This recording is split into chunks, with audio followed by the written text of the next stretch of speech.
बहुत बहुत शुक्रिया सर, आप लोगों का हमारे साथ बैठना और पूरी पॉलिसी को हमको एनालाइज करके समझाने के लिए दर्शकों के लिए। और मार्केट इस वक्त बहुत पसंद कर रहा है इस पॉलिसी को। 700 पॉइंट करीब बैंक निफ्टी ऊपर है और गवर्नर साहब ने पिक्चर जो पेंट की है वो बहुत ही अच्छी रखी है। उन्होंने ये साफ साफ कह दिया है कि कोई दिक्कत डोमेस्टिक फ्रंट पर नहीं है, लगातार बढ़ रही है। चूँकि एक्सटर्नल प्रेशर हमारे ऊपर है और करेंसी मैनेजमेंट है, इसलिए शायद रेट हाइक बनी है। हालांकि आगे के लिए रास्ता खुला हुआ है, आगे कुछ भी हो सकता है डेटा ड्रिवन, तो वो हम लोग देखेंगे। लेकिन फिलहाल मार्केट उसको काफ़ी पसंद कर रहा है।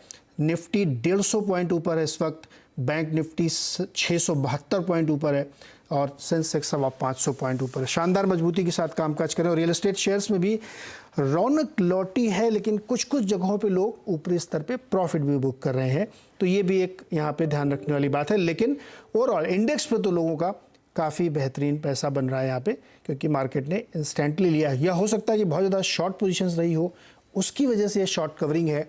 आगे दिन के दौरान हम लोग देखेंगे ये टिकता है या नहीं टिकता है। कुछ स्टॉक्स कर आपके सामने जिक्र कर दूं। ओएनजीसी आप देखिए आज 3.5% ऊपर है यहाँ पे, और हिंडाल्को में एक अच्छी रिपोर्ट भी आई और 3% की मजबूती के साथ ये कामकाज करता हुआ दिख रहा है। पावर ग्रिड में भी उस खबर के बाद से लगातार तेज़ी है, 3% ऊपर है। अल्ट्राटेक सीमेंट में भी 2% की मजबूती बनती दिख रही है। लेकिन कमज़ोरी आज कहाँ पे है? टीसीएस, टाटा मोटर्स, एचसीएल टेक, इन्फोसिस, जिनका एक्सपोजर विदेशों में बहुत ज़्यादा है। कल नैस्डैक बहुत बुरी तरह से गिरा था, फेसबुक ने, गूगल ने, सब ने वार्निंग दी है। तो आईटी स्पेस थोड़ा प्रेशर में दिख रहा है। विप्रो भी कमज़ोर है यहाँ पे, टेक महिंद्रा कमज़ोर है, इन्फोसिस, एचसीएल टेक, टीसीएस। इसके साथ ही फार्मा में आप सिप्ला में देखिए दबाव है, डिवीज लैब में दबाव है यहाँ पे देखने को मिल रहा है। ये थोड़ी सी कमज़ोरी के साथ काम कर सकता है। टाटा मोटर्स वीक है, चूँकि ब्रिटेन में दिक्कत है इसलिए वहाँ पर नरमी बनी हुई है। तो ये बाजार की इस वक्त की तस्वीर है।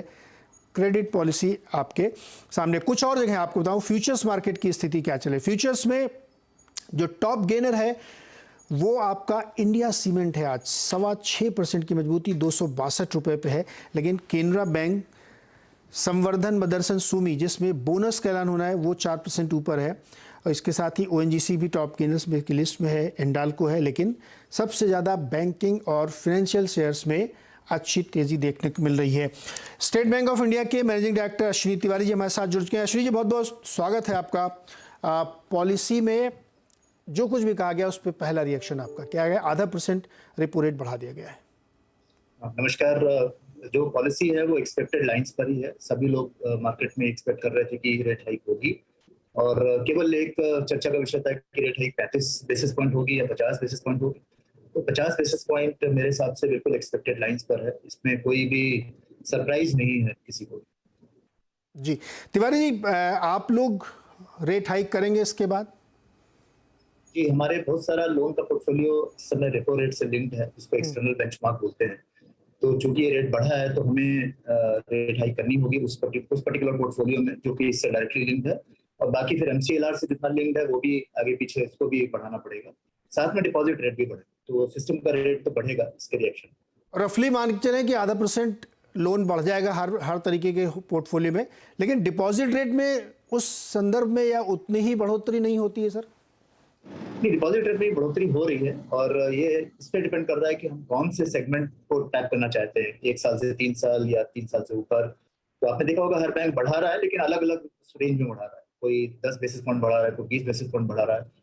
और ये भी ध्यान रखने की बात है कि जो डिपॉजिट ग्रोथ है पिछले 1-2 महीनों में, वो लोन ग्रोथ से पीछे चल रही है। डिपॉजिट ग्रोथ करीब 9.5% है। लोन ग्रोथ जो पिछले 1 महीने 2 महीने में करीब 16-16.5% हुई है। तो अगर ऐसे ही चलता रहा तो डिपॉजिट की थोड़ी बहुत शॉर्टफॉल दिखाई पड़ेगी, और आगे चल करके तेजी से बढ़ाना पड़ेगा डिपॉजिट रेट को। तो इसलिए डिपॉजिट रेट थोड़ा लैग करके आता है लोगों से। ये गैप सर कितना कम होगा अभी जो 16% और 9% है?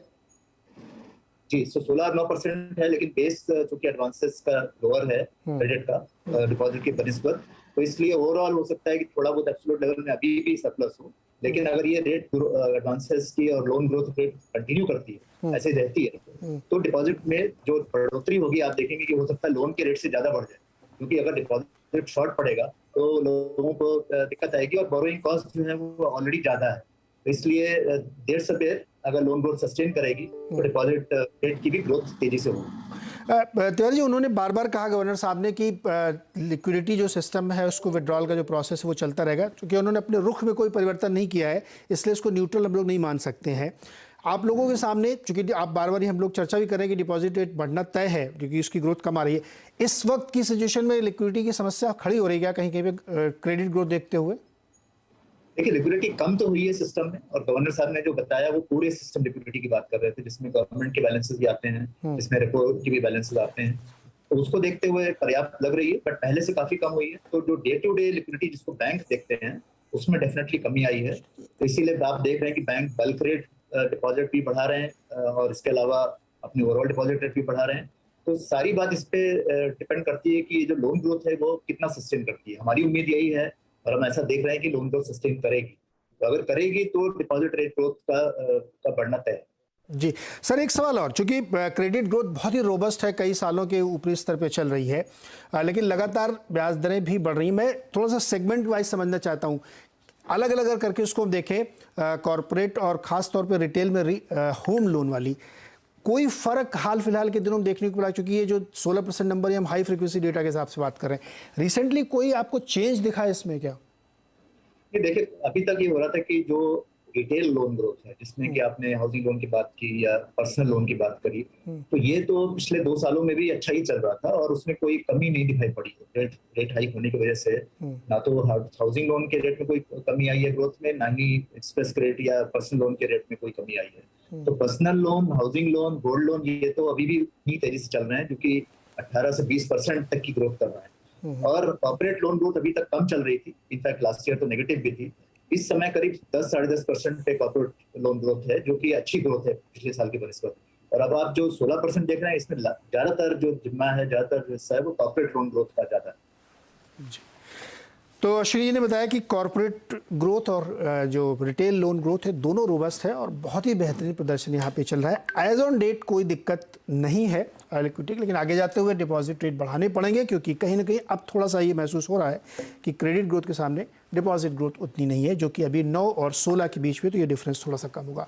तिवारी जी, बहुत बहुत शुक्रिया हमारे साथ जुड़ने के लिए और यह चर्चा करने के लिए। तो SBI की तरफ से जो भी लोन रेट्स हैं वो बढ़ेंगे, क्योंकि वो लिंक्ड है, इसलिए आप मान के चलिए कि मोटा मोटी आधा % आपका जितने भी प्रकार का लोन होगा वो कम से कम बढ़ता हुआ यहाँ पे दिखेगा। लेकिन साथ ही साथ कुछ समय बाद आपको डिपॉजिट रेट भी बढ़ते हुए दिखेंगे। निफ्टी इस वक्त शतक के साथ कामकाज कर रहा है और बैंक निफ्टी में भी एक ज़बरदस्त तेज़ी है यहाँ पे 550 पॉइंट की। छोटा सा ब्रेक के बाद खिलाड़ी नंबर 1।